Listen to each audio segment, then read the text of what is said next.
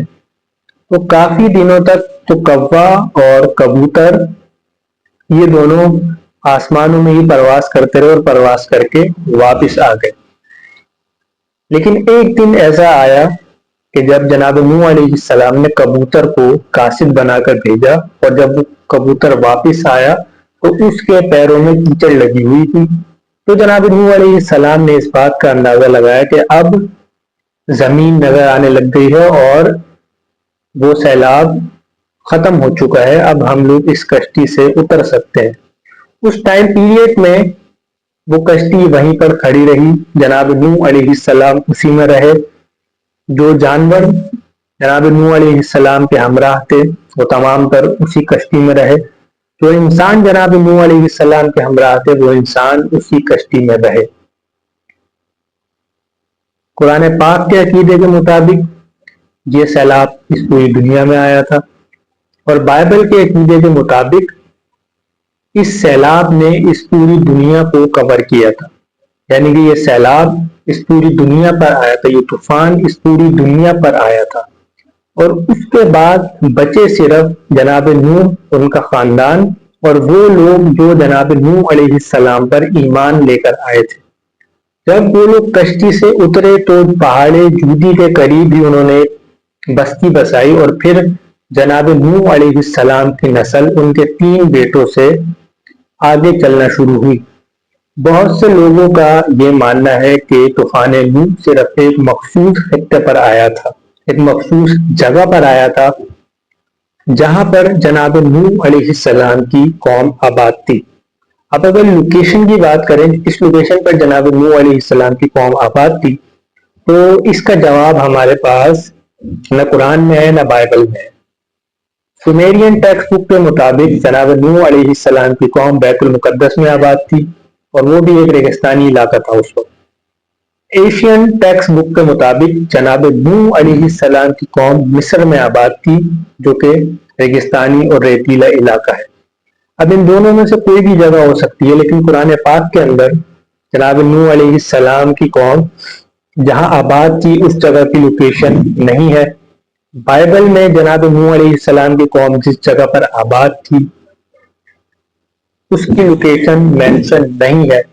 صرف اتنا بتایا گیا ہے بائبل میں تفصیل کے ساتھ، چیپٹر نمبر 6 سے چیپٹر نمبر 10 تک جناب نوح علیہ السلام کا قصہ، اور اس میں یہ بھی بتایا گیا ہے کہ جناب نوح علیہ السلام کی کشتی 150 دنوں تک پانی پر تیرتی رہی، اور 40 دنوں تک آسمان ایسے برسا کہ نہ اس سے پہلے کبھی برسا نہ اس کے بعد، اور 40 دنوں تک زمین سے پانی ایسے نکلا کہ نہ اس سے پہلے نکلا اور نہ آنے والے وقتوں میں کبھی اس طرح زمین سے پانی نکلا ہے.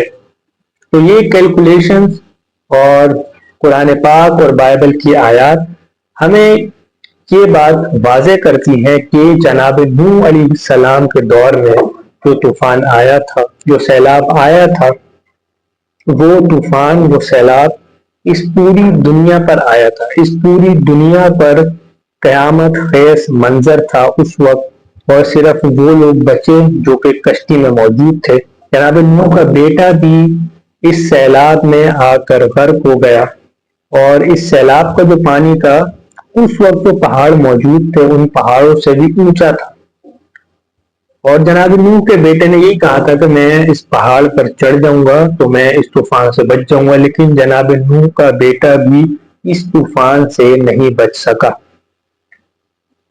اور جب جناب نوح علیہ السلام کی کشتی اس پہاڑ پر رکی، پھر اس کے بعد وہ پانی کم ہونا شروع ہوا، اور ایک دن ایسا آیا کہ زمین نظر آنے لگ گئی، اور جناب نوح علیہ السلام نے تمام کشتی والوں کو یہ حکم دیا کہ آپ لوگ زمین پر اتریں اور آبادی کا آغاز کریں. وہاں پر ایک چھوٹا سا گاؤں، ایک چھوٹا سا شہر آباد کیا گیا جو کہ اب بھی وہاں پر موجود ہے، اور وہیں سے پھر نسل آدم دوبارہ آگے چلنا شروع ہوئی۔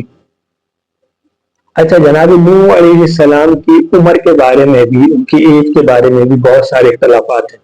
کچھ کہتے ہیں جناب نوح علیہ السلام کی عمر 1000 سال تھی، کچھ کہتے ہیں 1000 سے زیادہ تھی، لیکن جناب نوح علیہ السلام کی عمر قرآن پاک کے مطابق 950 سال تھی۔ جناب نوح علیہ السلام 50 سال کی عمر میں اپنی قوم میں نکلے تھے بعض تبلیغ کے لیے، اور جب جناب نوح علیہ السلام کی عمر 600 سال تھی اس وقت سیلاب آیا۔ سیلاب آنے کے 1 سال تک جناب نوح علیہ السلام اسی سیلاب کی کشمکش میں انہوں نے وہ 1 سال گزارا۔ اس کے بعد تقریباً 350 سال کے بعد ان کا انتقال ہوا۔ اگر ہم کاؤنٹ کرتے ہیں تو 600 سال پلس 350 سال تو یہ عمر بنتی ہے جناب نوح کی 950 سال۔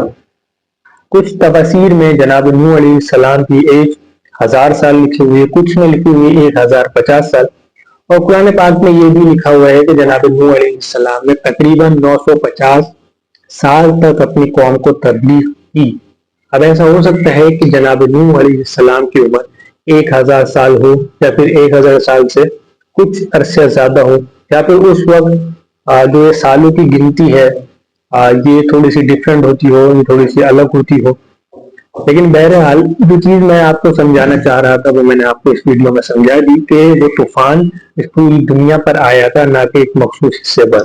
ملتے ہیں انشاءاللہ اپنے نیکسٹ ویڈیو میں۔ اپنا بہت بہت خیال رکھیے گا، دعاؤں میں مجھے یاد رکھیے گا۔ السلام علیکم ورحمۃ اللہ وبرکاتہ۔